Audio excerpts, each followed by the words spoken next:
So us in the truth, we have to take a spiritual inventory to make sure that we able to endure in this truth. But also in a physical aspect, we have to make sure that we counting the cost for the things that's about to happen on the earth. If you're not preparing now as a man, shame on you, because tough times is coming, brother. You're not going to get a pass because the tough times happen. As a man, you have to be able to provide. You God's holy people. You're the chosen people of God. Everything great came from you. You're supposed to be the doctors of this earth. You're supposed to be the lawyers of this earth. You're supposed to be the architects of this earth. That's the knowledge that was imputed on us.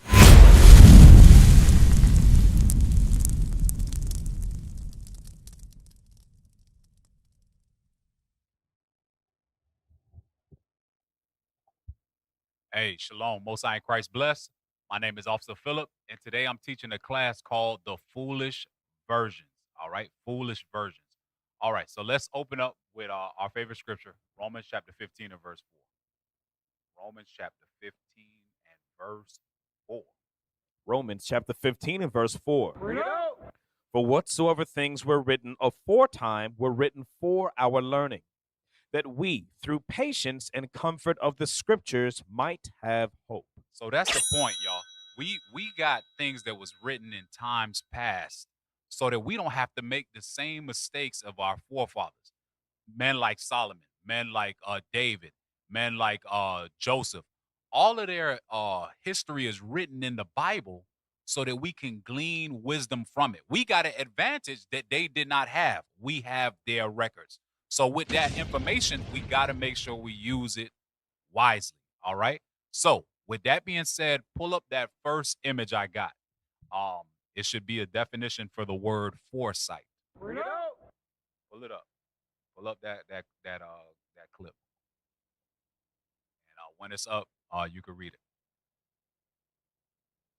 Foresight. Yep. That Definition. There you go. Read that. Definition of foresight. Foresight is the ability to predict what will happen or what is needed in the future, coupled with the action of planning prudently today. It means using preparation and good judgment to avoid future problems or seize upcoming opportunities. There you go. So we as men of the Lord and women of the Lord, we have to have what's called foresight.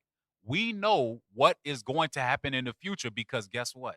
God left us the breadcrumbs in the Bible. Read that scripture again, Romans chapter 15 and verse 4. For whatsoever things were written aforetime were written for our learning. That's what it was written for. God left us the blueprint on what was going to happen to us in the future, and he wrote it for us in the past so that we could have foresight to be able to prepare for the future. That's right. Go to the book of Luke, Luke chapter 14 and verse 28. So what we're going to be going over in this class is about just that, having foresight to be able to prepare for the future, because we know certain things are going to happen in this earth. We know that things like famine is going to come.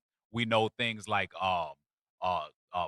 bad jobs is going to come, not having good education. We know that we're going to be persecuted in this truth. So with that information, what do we do today? That's the question. What do we do? So we have to make sure that we get our finances in order so that we can prepare things for the future. We have to make sure that we get resources, food, things to survive in case we have to flee. And we have to make sure that we get the number one material, the Bible, inside of our brain so that we can be prepared for what's to come. That's Read that. right. Luke chapter 14 and verse 28. Let's go. For which of you, intending to build a tower, sitteth not down first? Start at verse 26. Start at the point. Yes, sir. If any man come to me and hate not his father and mother and wife and children and brethren and sisters, yea, and his own life also, he cannot be my disciple. Read. And whosoever doth not bear his cross and come after me cannot be my disciple. So Christ was laying it down. He let the apostles them know. He said, listen, if you are not willing to cut everything off, you are not worthy of me. He was letting them know in the future, listen, it's going to get rough. In order to follow me, you have to be willing to cut everything off, right? So if you have to be willing to cut everything off, you have to start doing what? Preparing for that in your mind. Because Christ already gave them the foresight. Look, things as bad is going to happen in the future. So get your mind prepared for those bad times. That's right. Read. For which of you, intending to build a tower, sitteth not down first, and counteth the cost? There you go. You're supposed to count the cost. What counting the cost is small. It seemed like a small saying, but it has huge meaning in a literal sense, because Christ right here was saying count the cost, meaning spiritually get your mind prepared. But what does it mean to actually count the cost of something? It means that you have to sit down, plan, and make a budget to make sure that you have enough resources to go through with the endeavor that's ahead of you. You have to have foresight to say, wait a minute, if I'm going to read it again, read from the top of the verse. I don't want to butcher it. Yes, sir. For which of you, intending to build a tower. Think about it. If you was going to build a tower, you can't just say, you know what? Let me just go ahead. I got $5. Let me go ahead and start building the tower and put the sand down. Or no. You have to sit down, plan, get resources, get in contact with people to get the floor plans, get in contact with the suppliers to bring the supplies. A lot goes into building a tower. That's right. So you have to literally make a budget and count the cost. Read. Sitteth not down first. You got to sit down, meaning that you got to pull out your calculator, you got to do some planning. Read. And counteth the cost. And you got to actually take time to count the cost for the endeavor that you're about to embark on. Read. Whether he have sufficient to finish it. Okay, so you have to know whether or not you have enough to finish the thing that you need to start. Read. Lest haply, after he hath laid the foundation and is not able to finish it, all that behold it begin to mock him. There you go. So us in the truth, we have to take a spiritual inventory to make sure that we able to endure in this truth. But also in a physical aspect, we have to make sure that we counting the cost for the things that's about to happen on the earth. Sit down, open up your finances. Damn, am I really ready for the famine? Am I taking the steps to prepare for what's about to happen on the earth? Or am I playing? Am I like the man that's going to happily, after I laid the foundation, saying I believe in the truth and not able to finish? Meaning when times get tough, you have to go to the people who prepared and say, please bail me out because I didn't have enough. I didn't sit down to count the cost. I was strong in the Lord and the power of his might, but I did not really sit down to count the cost. I was a foolish virgin. Let me get some of your oil. Let's see what's going to happen in the future. Read verse 30 again. Saying, this man began to build and was not able to finish. There you go. So spiritually, we have to take an inventory to make sure we're able to fulfill our duties in this truth, but we also know what's happening. We see the signs of the time, so we must make sure we are making preparations for that. Sit down, count the cost. Hell, stop going to McDonald's once a week. And instead of spending $15 on a Big Mac combo, because, we trying to get in the green, put you a couple of cans of beans away. Count the cost. Because in that day, you're going to wish that you did. From there, go to Proverbs chapter 10. Proverbs chapter 10. Well, no, before you go to Proverbs, get that next clip. Not the clip, but the next screenshot for budget. Budget. Because the literal meaning of counting a cost is making a budget. That's what a budget is. You count the cost. Pull that up. A budget is a financial plan that outlines your expected income and expenses over a specific period. Mm-hmm. It acts as a roadmap to help you manage your money, control spending, avoid debt, and save for future goals. There you go. So we have to count the cost. We have to make a budget. We know that trying times are coming, Israel, but are we being serious about being prepared? Are we budgeting for the famine that we know is to come? Are we budgeting to make sure that we have things in place for when we start to get persecuted for this truth? Or are we being those foolish virgins that's not preparing, not getting no oil? That's the question. Go to video 1:1. Video 1:1, and then we're going to go whole Proverbs chapter 4. Go to video 1:1. Play that when you got it. I hope y'all download it. Oh, okay. I hear a lot of rumbling. Like, yes, sir, yes, sir. Now, the present. Okay. I basically just take all my checks and I ration them out, which go to what? The kids, the bills, utilities, cable, the cell phone. So that's how I imagine it. After it all, I'm always broke. So, but at least my stuff is paid. So paying off loans. Yes, Buying a house probably in like 10 years. Okay. And then like just big trips that I want to go to as well. I'll say for. All right, so stop right there. So what the sister was saying is how a lot of our people live. As Israel, we already know. Get that Isaiah chapter 14. I didn't have this in my notes. The last verse, Isaiah chapter 14. We already know. Listen, the scriptures say we are under these curses. Financially, we're going to have hardships in this world. It is what it is. But with the little that we have to make sure that we diligent with it. Read that. Isaiah chapter 14 and verse 32. What shall one then answer the messengers of the nation? That the Lord hath founded Zion, and the poor of his people shall trust in it. So Zion, the Israelites, we are a poor people, right? We are under the curses, but we are spiritually rich. But with the little bit of money that we have, we can't be like how the sister said, you know what? At the end, I spend everything. I got my cable bill. I got this bill. I got that bill. And at the end of it, I don't got nothing to show for it. Wow. We have to learn how to reel our finances in and count the cost, because we have to get prepared for what's about to happen in the earth. We cannot spend every last dime. We are not in that mode right now, Israel. Believe it or not, right now we are in the time of plenty in Babylon the Great, which is spiritually called Egypt and Sodom. That's where we at right now. So right now we have to reel it in a little bit, put a little bit away, so that we can start preparing for that day that we know is to come. Play video 1, 2. Watch this. Video 1, 2. Bring it out. We struggle with that part because no one has taught us that.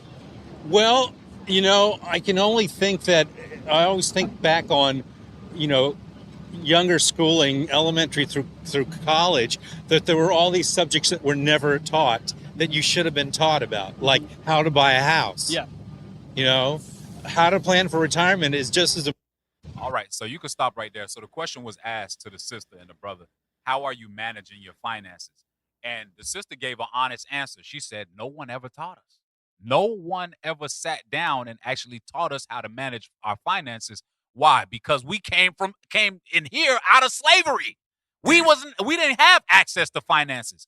But you know what we did have access to, that we still got access to this day? God's holy Bible. That's our power. That's our power. And guess what? Does the Bible tell you about how to manage your finances? Through this class, we're going to see that it actually does tell you how to. And it's not about gaining as much money as you can to be rich in this world. We're going to find out what is the actual use of the money that you gain. Is it for you to live fabulous? For you to have every subscription under the sun? Is it for you to look fly, get your apple bottom jeans like the sister had? No, that's not what it's for. Proverbs chapter 10 and verse 4. Proverbs chapter 10 and verse 4. He becometh poor that dealeth with a slack hand. And that's a problem that a lot of us have. We become poor because we deal with a slack hand. A lot of times we don't want to try to achieve better for ourselves. Because of how we came to this land, Babylon the Great, we believe that we are less than. No, you the Israelites. You God's holy people. You're the chosen people of God. Everything great came from you. Here it is now, you got a slack hand. No, you're supposed to be the doctors of this earth. You're supposed to be the lawyers of this earth. You're supposed to be the architects of this earth. That's right. That's the knowledge that was imputed on us. But we deal now with a slack hand. We watch damn rap videos all day and think that the only thing, you ask kids nowadays, this thing be pissing me off when we be at camp. I ain't gonna lie. I gotta just have my little righteous rant. You ask these kids, yo, what do you want to be when you grow up? A basketball player, a football player, a rapper. The hell is this? The hell is this? No, you deal with a slack hand, and guess what? God said when you deal with a slack hand, what will happen? But the hand of the diligent maketh rich. There you go. If you want to have a little something in this world, You must learn to be diligent. A part of diligence is being able to count the cost, budget the little bit that you do have. Here it is. Here it is today. You gain a skill. Okay, learn that skill. Be diligent in that. Make sure you go to work on time, get your bills and all that type of stuff so that you can learn how to do something for yourself. That's the point, y'all. We are the greatest people on earth. The problem is we deal with that slack hand. We have a thing called CP time. CP time. That's colored people's time. Brother, the young man didn't know what that is. Colored people's time. Damn. God said that we deal with a what? Read it again. He becometh poor that dealeth with a slack hand. There you go. If you're a person who live on CP time, you got a slack hand, and that's the reason why we stay in poverty. If you're a person that believe that the only thing you could be is the low level grocery bag, and listen, I understand it's a time and place for everything. We all have to start somewhere. We've all worked in those type of situations, but we have to see ourselves better so that we can get the resources now to be able to prepare for what's to come in the future. That's right. We got to stop dealing with a slack hand. Otherwise, we're going to stay in this perpetual state of, like how the sister said, I pay my cable, I pay for my kids, then I'm broke. But nobody taught me how to save my money. All right? From there, let's get Ecclesiastes 7 and 12. Let's see what the point of the money is. Because I don't want people to catch spirits and think I'm talking about, get rich in this world and drive Benzes and all that. No, that's not what this class is about. Read. Ecclesiastes chapter 7 and verse 12. For wisdom is a defense. So the Bible's primary defense for the Israelites is wisdom. The words written in this Bible is our number one defense against everything that comes against us. I mean, you pick a topic. Pick any struggle that the so-called blacks, Hispanics, and Native Americans have. Our answer will always 100% be in God's Bible, point blank. Don't even worry about it. Your solution is there. You got a problem? You got a problem with finances. You got a problem with your relationship. You got a problem with a brother. You got a problem with the congregation. You got a problem with lust. You got a problem with whatever your mind can wander on. Wisdom is here as a defense against all of those devices. But let's see what else is a defense. Read. And money is a defense. And money is also for a defense. I didn't have this in my notes. Go to the what's that? The root of all evil. Go to that. I didn't have this in my notes because the scripture said that money is a defense. Read that. The book of 1 Timothy chapter 6 and verse 10. For the love of money is the root of all evil. There you go. So now think about it. Is the Bible contradicting itself? No. The Bible says the love of money is the root of all evil. Read. Which while some coveted after. What they did with it? Coveted after. They have erred from the faith. And pierced themselves through with many sorrows. So don't get it twisted, y'all. This is not a, get rich as an Israelite class. No. The Bible said that the love of money is the root of all evil. They got the perfect picture on the damn screen. Go back one picture if you can. I don't know if it's on autoplay or what. Go back to Baby Oil Master. There you go. Damn. There you go. The love of money is the root of all evil. And it says that they get pierced through with many diverse lusts, coveting after that stuff. But now go back to Proverbs. I want to make sure I lay that straight. Like, this is not we ain't preaching prosperity doctrine here. Just to get that out the way. Hell no. Read. Ecclesiastes 7 and 12. I'm sorry. Ecclesiastes chapter 7 and verse 12. For wisdom is a defense. Wisdom is a defense. You know what wisdom will tell you about money? That you shouldn't covet after it. That you should not love it. Because it's an object just like everything else. It was made for a specific purpose. But when you start coveting after it, then you know, next thing you know, you're going to have 20 gallons of baby oil, like industrial buckets of baby oil and, baby oil on the wall, like how they got the thing about the number one bottles. Yeah. No, we ain't talking about that. You have to have wisdom as the foundation. That's the thing that we should all be coveting after is wisdom. Read. And money is a defense. But money has its place too, because you can defend yourself with finances. How can you defend yourself with money and wisdom? Man, I know that America has to go down one day. And when it goes down, I could imagine that food will be unavailable. Let me defend myself with the little bit of money I got and put some oats away. Let me start figuring out how to plant crops. That's what you can do with your money to defend yourself, right? Let's see another way that you could defend yourself with money. Show that next clip. So that don't get it twisted, y'all. Money is a defense. It's not to be coveted after. It's a tool to be used in its proper order. Pull up that next slide. It says emergency. An emergency. No. It's a screenshot. It's the third screenshot. There you go. All right. So we just read that money is a defense, right? Here's another way that money can defend you. This is what money is used for, not to amass a big lump sum and sit on your big pile of coins like Scrooge McDuck. Y'all remember that? What was it? Darkwing Duck or DuckTales? Scrooge McDuck, where he, in the beginning of the damn cartoon, he jump into a big old pile of coins and start swimming. Damn. I don't know. It's one of them things, man. Yeah, but anyway, I digress. I'm showing my age. Read that. An emergency fund is a dedicated cash reserve kept in an easily accessible bank account, specifically meant to cover unexpected expenses or a sudden loss of income. There you go. So that's a way that you can defend yourself with money, because guess what, y'all? I don't know if y'all know. I don't know if y'all have a mirror at y'all house, but we are the Israelites. The Bible says that we are a nation not desired. So you are the first fired, last fired, last hired, right?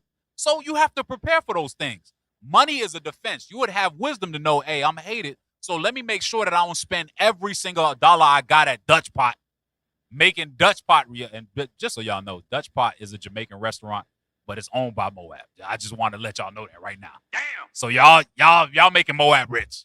Just want to make sure I let you know that. You know, that shot's fired. There's some people in here that got Dutch Pot right now in their stomach. But the Bible says that money is a defense. So knowing that we are hated, wouldn't it make sense for you to put away a little bit of money in an emergency fund to make sure that if you do lose your job, that you don't lose everything? That you don't put yourself in a position where you're not able to prepare for what's to come? Read it again from the top. An emergency fund is a dedicated cash reserve kept in an easily accessible bank account, right? Specifically meant to cover unexpected expenses or a sudden loss of income. Sudden loss of income equals AKA you get fired. That's what it's for. That's what money is used to defend you against. Read. It acts as a financial safety net so you can avoid relying on high-interest credit cards or dipping into long-term investments during a crisis. Okay, so we have to learn how to use these things in the world. It says an emergency fund will help you in the time that you lose a job or you get sick. Read how much to save. How much to save. Uh-huh. Financial experts generally recommend saving 3 to 6 months of essential living expenses, such as housing, utilities, food, and basic transportation. Your exact target should depend on your specific circumstances. There you go. So it says that defend against trouble that you know is coming. The white man shouldn't have to create things like this emergency funds for us to learn how to put our money away, because guess what? There was things like this all throughout the Bible. We're going to read some of it today. I don't want to jump the gun in my class. Where you think Esau got that from, to have an emergency fund? Did the Israelites have emergencies and have things stocked up? You damn right they did. So I feel bad because earlier we saw the sister who said that nobody taught her. Well, guess what, sis? Your brothers are here now to open up your history book, the book of our fathers, to show you that it does teach us how to prepare, how to put our money away, and what money is used for. That's right. It's a defense. So from there, let's get 1 Timothy chapter 5 and verse 8. 1 Timothy 5 and 8. 1 Timothy chapter 5 and verse 8. But if any provide not for his own, and specially for those of his own house, he hath denied the faith and is worse than an infidel. So you have to be able to provide for your family, brothers. Listen, I tell my wife this all the time. I'm like, listen, God forbid we lose our job. I said, if you lose your job and, you know, things get a little tighter than what they are, hey, nobody ain't gonna bat an eye. Everybody gonna be looking at daddy, what you gonna do to fix this? It's our job. It's our job as men. It's not the woman's job to hold up the finances. It's not their job. So as men of the Lord, when we know that it's our responsibility to do it, what do we have to do? We have to make sure that we counting the cost. We have to make sure that we're not going out and buying everything under the sun. We have to make sure that we doing what? Getting those emergency funds ready, getting those famine things ready, prepping, doing all of that. That's our job. Because if we don't provide that in the time of famine, read it again. But if any provide not for his own, and especially for those of his own house, Read. he hath denied the faith and is worse than an infidel. Read the part where it says that it's okay for him to do that if he loses his job. But if any provide not for his own, and especially for those of his own house, he hath denied the faith. There you go. You want to know why you don't get no sympathy? Because the Bible already told you to get your defense. You denied the faith. If you're not preparing now as a man, shame on you, because tough times is coming, brother. You're not going to get a pass because the tough times happen. As a man, you have to be able to provide, or you have denied the faith, because you learned in the faith to put your money away. You learned in the faith that the famine was coming. Now you want to cry, oh, I didn't do it. I should have the McDonald's. Hey, man, cry me a river, brother. You was a foolish virgin, and you're going to get treated as such. Proverbs chapter 13 and verse 22. Proverbs 13 and 22. Proverbs chapter 13 and verse 22. A good man leaveth an inheritance to his children's children. Read. And the wealth of the sinner is laid up for the just. There you go. So it says a just man will leave up an inheritance for his children. Listen, that we may not be able to have generational wealth, because I don't think that we gonna last that long, to be honest. It's my assumption. I don't know. I'm not setting dates, but I don't think that our children gonna be able to bask in any amount of money that we get now. But that should be the goal anyway. We should have things set aside to make sure that our children don't have to go through what we seen the sister talking about. That's right. That's our job as men. That's the thing that we have to provide so that we don't be like infidels, where we are strong in the Lord and the power of his might, but then lights get cut off. But then when the famine hit, we don't got one case of kidney beans. We ain't got 2 grains of rice. We ain't got a match. We don't got one candle in the house. We don't got no flashlights. We don't got nothing. All we got is love and happiness. Bruh. Amazing. Read it again. A good man leaveth an inheritance to his children's children. What kind of man? A good man leaveth an inheritance to his children's children. So you have to ask yourself, are you a good man? Are you at least putting forth the effort to make sure that your children don't have to struggle in this world when the time of famine comes? Are you trying? Or are you saying, oh, man, we under these curses, bro. I ain't, it is what it is. You pulling, I hate this. I told them, brother, pulling a GMS. Nah. No, it says a good man going to do what he got to do. What does it mean to be good? That's the question that we got to ask ourselves. What does it mean to be a good man? Is it talking about a man that go to a church every Sunday and wear his bow tie and his penny loafers? No. Read that. You got it. I already know you in the spirit. Romans chapter 7 and verse 12. Uh-huh. Wherefore the law is holy, Uh-huh. and the commandment holy and just and good. So a good man is a brother that keeps God's commandment. So it says a brother like that will be laying up things for his children. He would be the type of brother that has the foresight that we read about, going through the scriptures, listening to leadership, and making sure that he's preparing things for his wife and children to be safe. That's right. He's preparing finances and things like that so that his children and his family have a defense. Or be an infidel. Finish that verse. Or you could be this guy. Proverbs 13. Yeah, finish the back of Proverbs. I'm sorry. Thought we was back there, man. Proverbs chapter 13 and verse 22. A good man leaveth an inheritance to his children's children. So that commandment keeper gonna be making sure that he got things prepared for his family. He gonna try his best. Read. And the wealth of the sinner But a is sinner, a brother that that go to work, buy up I don't know, video games, all the different costumes for his character, a brother who buy up KFC, a brother who some brothers into the damn strip club, spend your money there with harlots. His money gonna go where? and the wealth of the sinner is laid up for the just. There you go. Your money gonna by the time you die, you got anything left, just people gonna be able to divvy up your money. They're gonna use your money to damn build up Esau kingdom. That's really what's gonna happen. Damn. Crazy work. All right, from there, go to Sirach chapter 29 and verse 11. Sirach chapter 29 and verse 11. Sirach chapter We're gonna 29. switch gears in a little bit, talking about laying up some food too. Go ahead. Sirach chapter 29 and verse 11. Lay up thy treasure according to the commandments of the According Most to High. what?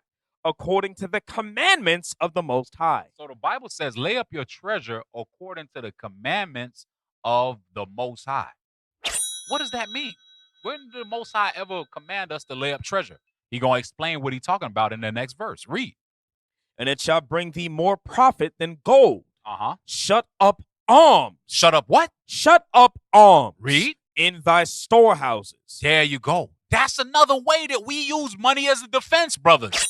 Your money is not for you to be out here flossing and looking like the boss, Rick Ross. Bars. That's not what the money is for. It's to lay up, make sure you got your family straight, and also pay alms to make sure that the people in the body are taken care of. That's right. That's what a good man will do with that thing that we use for a defense, his money. Read it again. Shut up alms in thy storehouses. Uh-huh. And it shall deliver thee from all affliction. Because guess what? If all of us put a little bit in together, then when it's your time of need, there's money in that pot to make sure that we're all taken care of. Read on. Verse 13. And it shall deliver thee from all affliction. Uh-huh. It shall fight for thee against thine enemies better than a mighty shield and strong spear. There you go. Because guess what? The Most High will make sure that he defend you when he see that you putting up a defense for your people. That's right. Or you will be that brother that's putting up a defense for Dutch Pot, putting up a defense for McDonald's, putting up a defense for Mercedes-Benz, big car note, putting up a defense for whatever your heart desire, the strip club, video games, whatever you putting your money into, you put more money into that than into the arms of the Lord. How do you expect to get the Lord to fight on your side? How do you expect to have your family taken care of? It won't happen.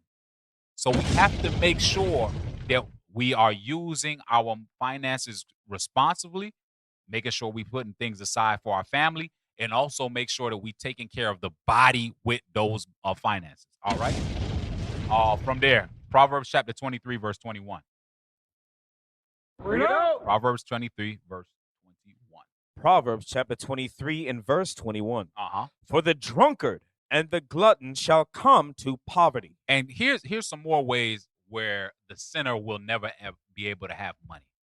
It says, matter of fact, start at verse 20. Start at verse 20. Be not among wine bibbers, among riotous eaters of flesh. It says, don't be around wine bibbers or riotous eaters of flesh. What's a wine bibber? It means a dude that cannot control his appetite for alcohol. Damn. What's a riotous eater? Because we all know what a riot is. You know, people fighting and all that kind of stuff breaking out. How can you do that eating? That means that you one of those people that when you pull up, I don't know, that I'm showing my age again. There was that old Grand Theft Auto not Vice City, San Andreas. There was a point when Big Smoke, the big fat character, he pulled up to the damn register and said, let me get a number 6, a number 7 with extra cheese, 2 number 5s. And then he turned to his friends and was like, hey, y'all want anything? That's what it means to be a riotous eater. Those two type of men, read on. For the drunkard and the glutton shall come to poverty. They're going to come to what? To poverty. There you go. That's the reason why you will not be able to prepare for the famine. Because you're too busy putting your reserves in the damn alcohol bottle. You too busy putting your reserves in fast food. You ain't touched your microwave since you bought it. Wow. You don't even know how to work the stove. Damn. Hey. But you know how to go on the phone, scroll Uber Eats, $40. Damn, this is my last 40. Oh well. Famine, smamming. They'll take care of me at the school. I'll be all right. I'm a foolish version. Read it again. For the drunkard and the glutton shall come to poverty. They're going to come to poverty. It is what it is. If you have vices in this world, it's no way that you're going to be able to use money as a defense because you're going to be too busy lining up Esau pockets, making your belly fat and making your damn brain and liver destroyed with damn alcohol. You will not be in a position to make sure that things is taken care of in the time of famine. You're going to be that person in the time of famine. I guess you're going to survive because if you're a riotous eater, because you're going to have a lot of weight. You know, you're going to be fasting, but you got so much calories on you. I guess you are storing up. I guess, technically. Crazy. It's crazy to think about it like that, but I guess. So play those next videos before I go off on a damn tangent. Play the next video. Play video number, I think it's video number 2.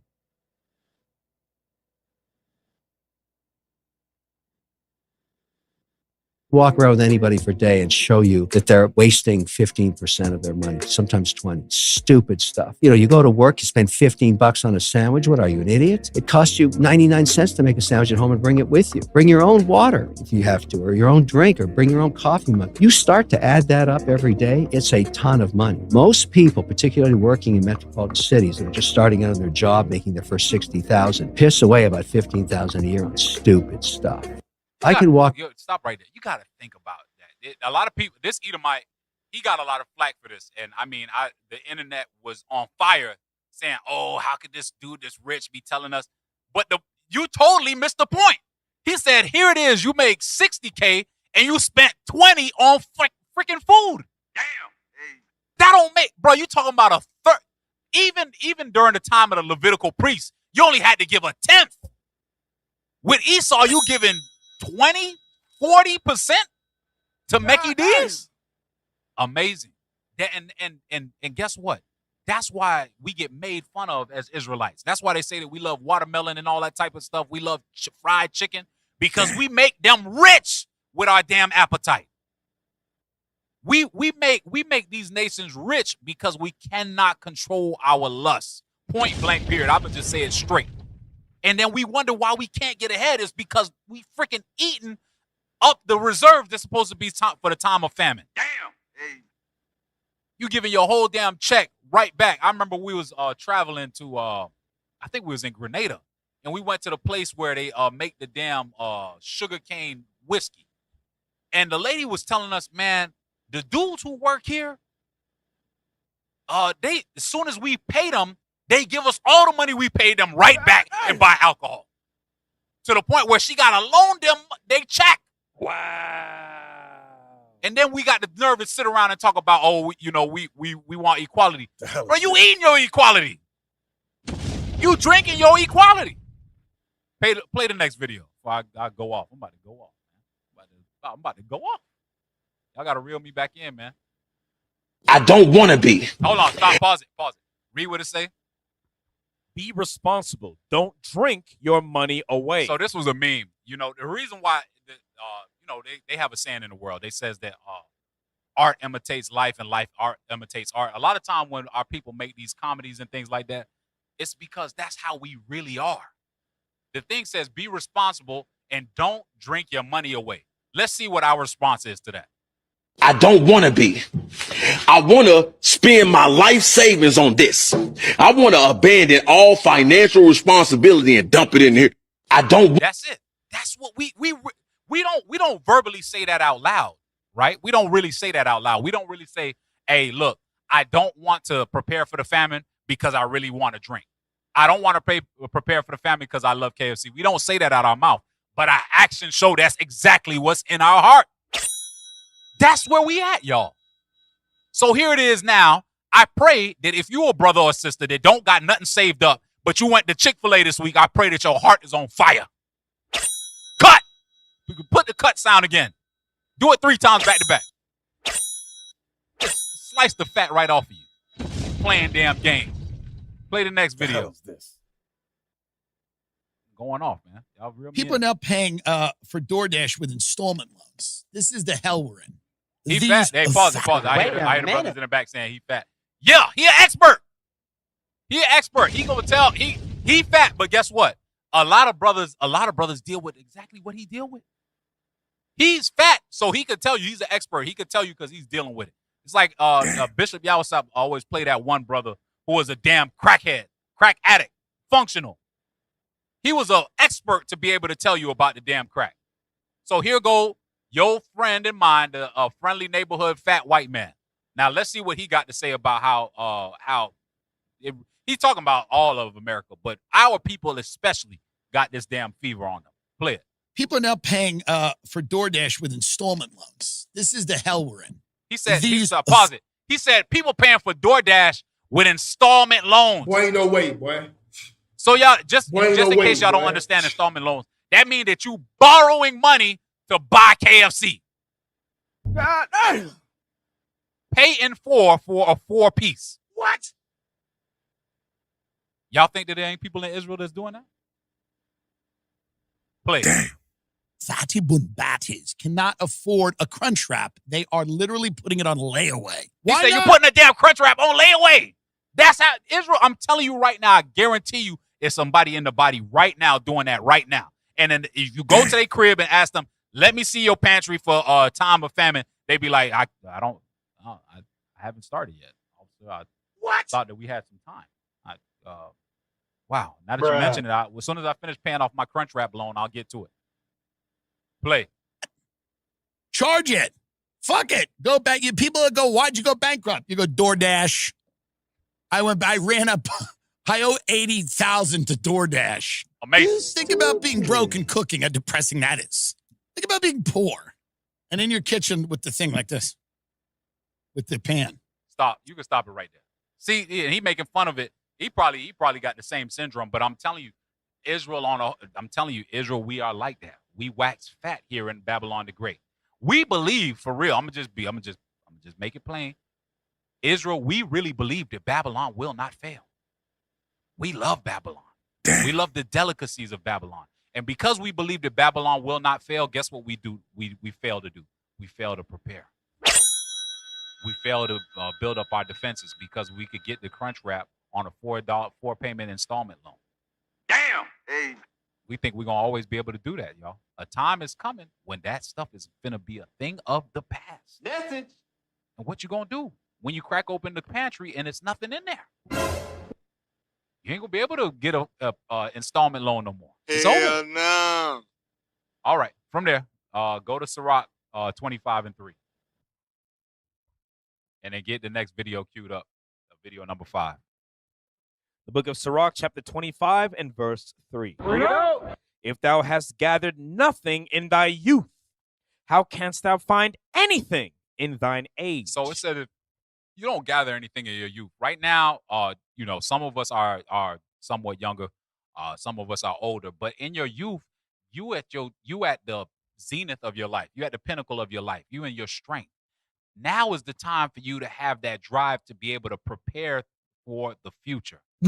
Also, it's really going into gathering up wisdom in your youth, because you don't want to wait until the last minute to start trying to figure out how to keep God's laws. You need to be getting that in your spirit ASAP. But also in your youth, that's when you have your strength to be able to prepare, build up your defense, put some money away, put away items to prepare for the famine now while you still got the strength. Because it says in your old age, how are you going to have anything if you didn't start when you were younger? Right? That's a sad thing. A sad thing. I was telling a brother this. It be paining me to see them people that's like 70. And they got to be like, welcome to Walmart. How you think they got there? Damn. They didn't prepare. They didn't build up a defense. Play video 5. Let's see. We're gonna get it out of the horse's mouth how they got there. Don't let this be you. I do for money is Uber driving. Now I'm look at this curious Edomite. to know whether This there are Edomite, any. this Edomite right here, gotta be, I don't know. She might be 12 messing around because you know they age crazy. She might be 36. She might be all of 30. Let's say 84 there. It's probably 36. But anyway, you know, she's 84 driving Uber, right? Play. Other 84-year-old drivers. I'm 82 years old. Now look at the and brother. I He's wish 82. 82, y'all. Lord willing, Christ return before we get up there. But that's the prayer. But man, if he don't return by that time when we make it to that age, I pray that we got a plan to be not doing damn Uber at that age. You know how you get the Uber at his age? By eating Uber Eats at our age. That's how you get there. I could retire now. I do not have any retirement savings. I always felt that I was too young to think about retirement. And I was a hippie, and I was all about living. She was a hippie. She was chilling with Jake trying to beat down Cleopatra. Well, I mean, Cleopatra was Edomite, so I guess that's accurate. But you see what she said? She said she never thought about it. Never thought about preparing. She the other nations. That's shame on her because she's going straight into chain. 84 and all, you going, Miss Ann. I'm sorry to tell you. So you ain't got to worry about retirement with us. You gonna work all the way up. It ain't gonna be Uber either. But play on. In the here and now. The peak of my career was my last job. I was vice president of a company that developed advanced communication systems. I earned $115,000 a year. Think about that number, y'all. And he not young. That's the thing that blew my mind about this. He is not a young dude. So the time when he was making that money, that 115 was worth damn that $500,000. But now in his old age, he still got to get up and work. How did he get there? Read that scripture again.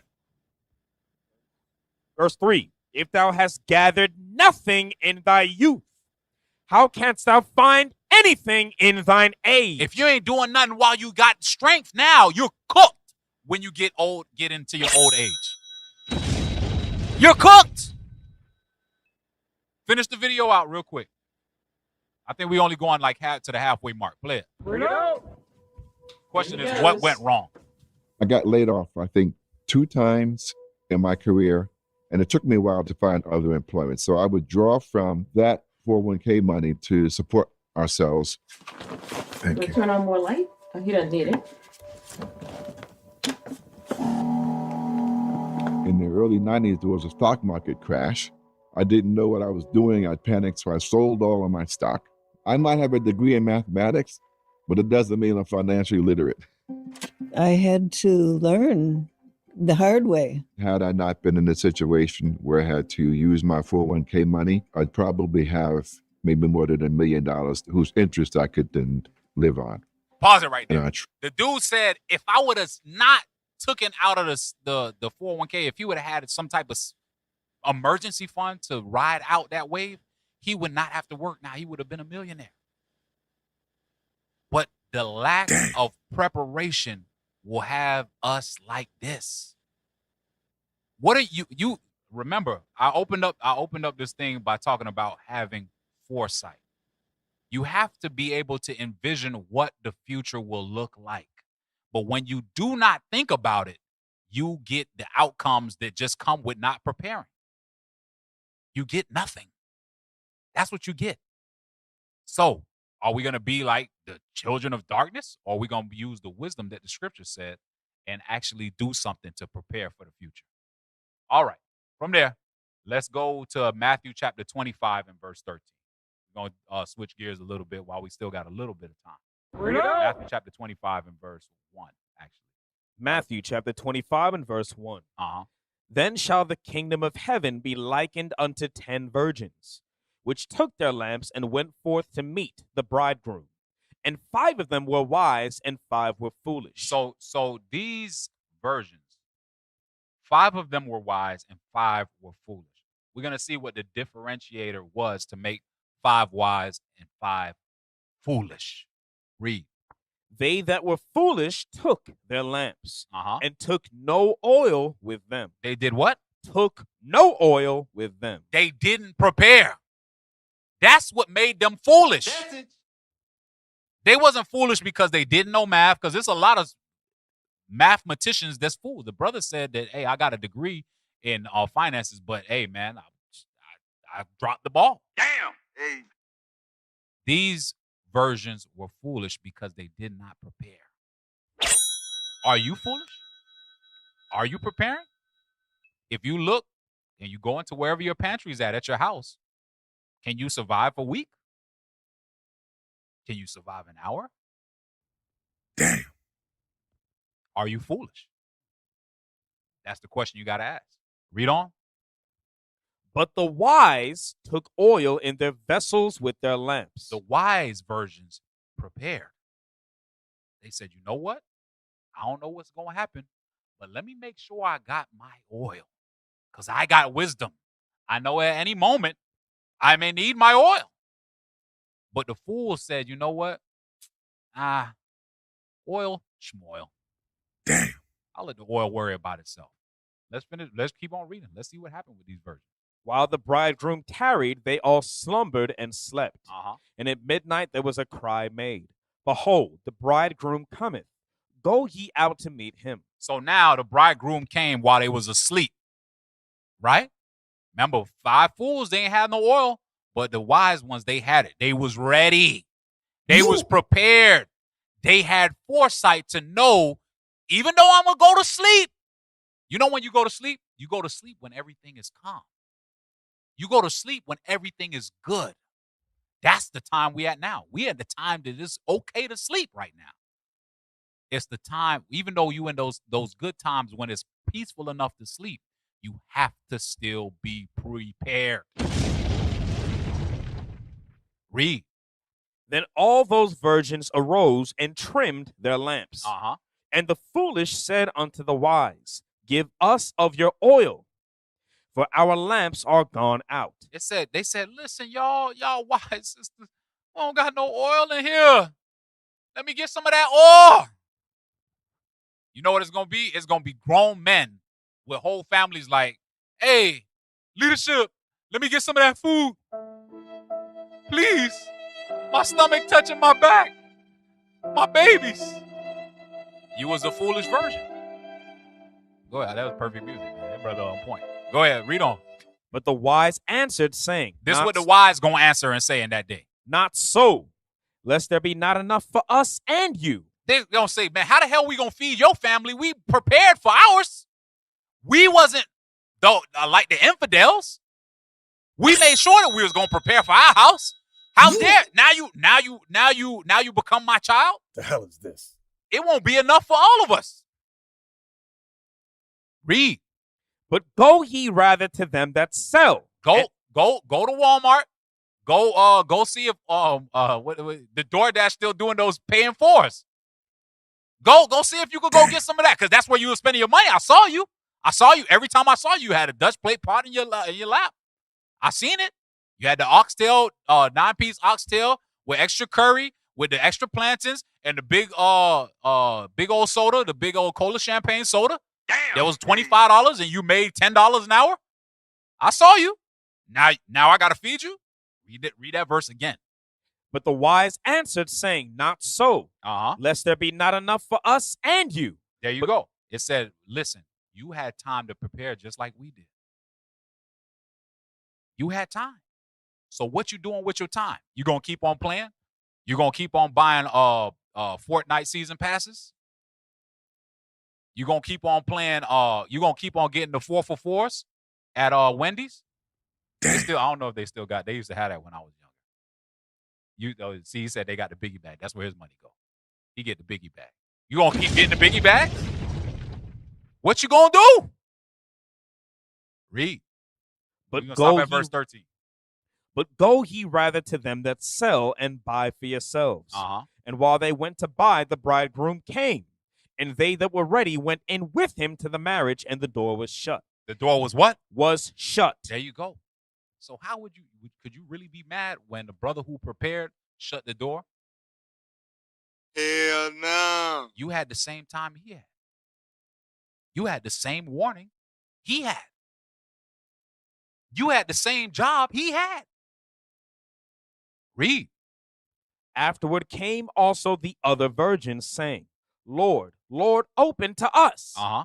But he answered and said, Verily I say unto you, I know you not. Read. Watch therefore, for ye know neither the day nor the hour wherein the Son of Man cometh. There you go. So because we don't know exactly when these calamities going to come on Babylon the Great, because we don't know exactly when it's going to pop off, we have to make sure that we stay ready so we don't got to get ready, y'all. And that comes with being responsible with your finances, making sure that you actually putting things aside to prepare for the famine, prepare for your family, get your family ready, get your if you got a home, get a little things growing outside, get you a little garden going. You have to start now. Do not wait until when the damn siren go off and you look on TV and they say it ain't the grocery store shelves is empty. DoorDash app don't work no more. Uber Eats is cut off. Don't wait. Start now while you actually got time, while you in the time of plenty now. Genesis chapter 41. We're going to try to fly through this. I only got like 5 more minutes left. I'm going to make the best of it. Matter of fact, get that video, video number 6. Get video 6. Play that. What does corn have to do with the Iran war? Well, while everyone's watching oil prices after Iran shut down the Strait of Hormuz, there's something else that might get impacted: fertilizer. The Strait of Hormuz isn't just a major choke point in the energy supply chain. It's also a key passage for nitrogen fertilizers that farmers rely on to grow much of the world's food, like corn. And if farmers can't get their fertilizer in time, you'll feel it at the grocery store. And in many developing countries, it can translate into food shortages and hunger. Nitrogen fertilizer is essentially natural gas that's been reconfigured into nutrients for plants. Because they have abundant natural gas and cheap energy, countries like the UAE, Saudi Arabia, Bahrain, Oman, Qatar, and Iran have become major producers and exporters of these fertilizers. In fact, around a third of globally traded fertilizer supply passes through the Strait of Hormuz. So what this means is when Hormuz is closed, it doesn't just squeeze oil tankers. All those ships carrying fertilizer can't get through either. And this could not come at a worse time as farmers prepare to plant the crops that they'll harvest in the summer. If prices spike or shipments don't arrive, it has a direct impact on crop yields. Less fertilizer usually means lower yields, so you get less food on the market and higher prices. The impact is global, but it won't be felt equally.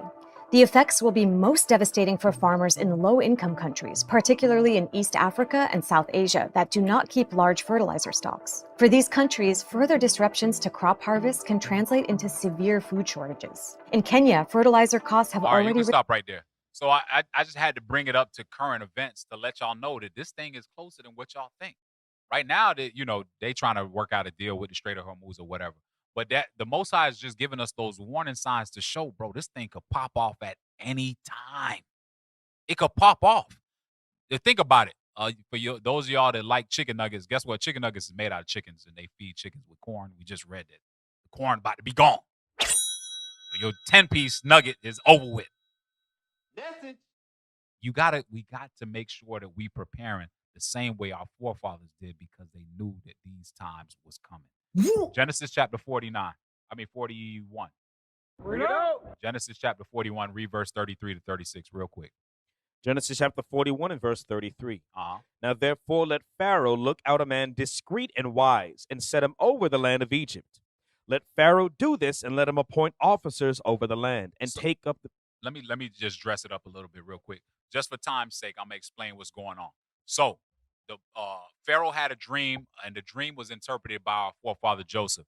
And the dream was that right now we're going to have 7 years of plenty, and then we're going to have 7 years of famine. So he was giving wise counsel to the Pharaoh on how to prepare because he had foresight of the things that was getting ready to happen. So guess what, y'all? We have that same foresight. We got the modern day Josephs of today telling you that the famine is coming. The question is, are you going to take heed to the warning? Or are you going to keep getting the installments at DoorDash? Damn. Hey. Put a can of beans away every time you go to the store. Get ready. Read. And take up the fifth part of the land of Egypt in the 7 plenteous years, Uh-huh. and let them gather all the food of those good years that come, and lay up corn under the hand of Pharaoh, and let them keep food in the cities. Stop And- at verse 36. And that food shall be for store to the land against the 7 years of famine, which shall be in the land of Egypt, that the land perish not through the famine. So there you go. So he had a wise plan. He said, look, take 1/5 of everything that grows in the time of plenty. 1/5. And just put it away, and it'll be enough that'll make you ride through those 7 hard years. So are we at least trying to do just that? If you spend $100 on groceries, normally put another 20 and use that 20 to put a little bit away. Or if you can't afford that, use another 5, use another 10. Start with something small, right? From there, go to verse 47 and read to 49. And in the 7 plenteous years the earth brought forth by handfuls. Uh-huh. And he gathered up all the food of the 7 years which were in the land of Egypt, and laid up the food in the cities, the food of the field, which was round about every city, laid he up in the same. Uh-huh. And Joseph gathered corn as the sand of the sea, Uh-huh. very much, until he left numbering, for it was without number. So if sometimes I've heard brothers talk about this, and I've heard very wise counsel. The question was, okay, when do I stop prepping? How much is enough? Right here, it said that the amount was without number, meaning just keep going. Because guess what? We may get weak-hearted, and we may go to those foolish versions. Y'all foolish versions out there that's going to come like, please, Mr. Wise version, I know you was wise. Please give me a little bit of the corn. So put up enough. Put up more so that we make sure that we have an overabundance when this thing do hit, that we'll be taken care of through that. All right, from there, play that next video, and then we're going to get a couple more scriptures, and we're going to be done. Play that last video. And my grandmother, God bless her dead, was talking about Hoover days, the Depression. And my grandmama was saying that back in those days, when they said it was a depression, she thought it was a storm coming or a hurricane or something like that. But she didn't really comprehend the word depression. And these poor people used to come by our house and ask my grandmother, say, Miss Hootie, do you have some of that cornbread? Do you have this and that? And my grandmother had their smokehouse, they had their garden, and my grandfather knew how to hunt, and that's how my people survived the Depression. They didn't know what no depression because they had all their needs, food, clothing, and shelter. All right, you can stop it right there. So the brother was his grandparents grew up in a time of depression where there was a famine, right? Stock market crash. Y'all could go back and look at the history on that. But he said that his ancestors was able to survive it to the point where they thought the depression was a freaking storm. Why? Because they had already had the mindset to always have something put to the side. They came to his grandma to say, let me get some cornbread, let me get this and that. So where will we be in that day? Will when this next thing that's going to hit the earth hit, will we be like his grandparents was? Will we be prepared? Or will we be like the people that was going to his grandparents like, please, let me get something, let me get a little bit. That's the question that we got to ask ourselves. All right, so we're going to go last scripture for time's sake, Isaiah chapter 65 and verse 13. Bring it out. So we have to make sure that we are being wise with our finances, making sure that we are putting things away for the times of trouble that we know for a fact is going to come, y'all. That's right. We got to get our mind right and make sure that we're taking this thing seriously. Read that. We're going to close it out with this. Isaiah chapter 65 and verse 13. Let's go. Therefore thus saith the Lord God, behold, my servant shall eat, but ye shall be hungry. Behold, my servant shall drink, but ye shall be thirsty. Behold, my servant shall rejoice, but ye shall be ashamed. So we need to make sure that we are found as those servants that are being able to eat, drink, and rejoice when these things hit the earth. And the only way we're going to do that, y'all, is by making sure that we are like those wise virgins and we are preparing right now. All right? So with that, I've been Officer Phillip, and with that, I say shalom. Across the earth, the prophets move. From city streets to distant lands, the message is the same. Israel must rise. Through every quest, every journey, the truth spreads. No border can contain it. No distance can silence it. Our nation lives in every moment. In joy, we celebrate marriages. In sorrow, we honor our dead. On the Sabbath, we gather as one. Families rejoicing together, bound by the commandments of God. Yet are we tried? From the stones in Kenya to the hatred in Montana, we endure as a soldier of the Lord. And still, the mission expands.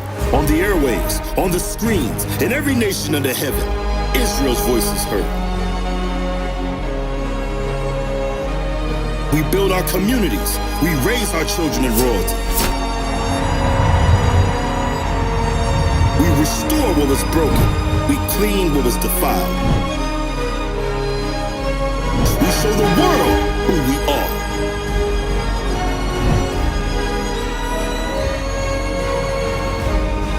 This is Israel united in Christ. Nation in motion. Nation endures.